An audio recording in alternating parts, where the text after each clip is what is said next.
పించడం, గోవుకి ప్రదక్షిణం చేయడం, గోవుకి గ్రాసం పెట్టడం, గోవుకి గరుకు స్తంభం వేయడం, గోవుని నిమరడం, గంగడోలు దువ్వడం, గోవుని రక్షించడం, ఇవన్నీ పరమోత్కృష్టమైనటువంటి పుణ్యకార్యములు. అందుకే పెద్దలు ఒక మాట చెప్తారు, అన్నిటికన్నా కష్టం ఏది అంటే అమ్మ వెళ్ళిపోవడమే.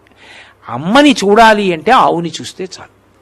ఆవు వంక చూస్తే అమ్మ వంక చూసినట్టే. నా పుట్టినరోజు నాడు అయ్యో మా అమ్మ లేదే, పాపం నా పుట్టినరోజుకి తొక్కుళ్ళడ్డు చేసి పెట్టేదే, ఆశీర్వచనం చేసేదే అనిపించింది అనుకోండి, ఆవు పాలు తెచ్చుకు తాగాననుకోండి, మా అమ్మ చేత్తో చేసి పెట్టిన ప్రసాదం నేను తినేసినట్టే. ఆవు అరటిపండు పెట్టాననుకోండి, ఆ రోజున మా అమ్మ నా చేతి భోజనం చేసినట్టే.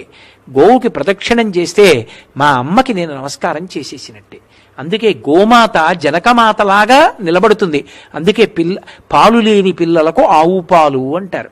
పశువుల నుండి వచ్చేటటువంటి పాలు రజోగుణ తమోగుణాలు కల్పిస్తాయి. అందుకే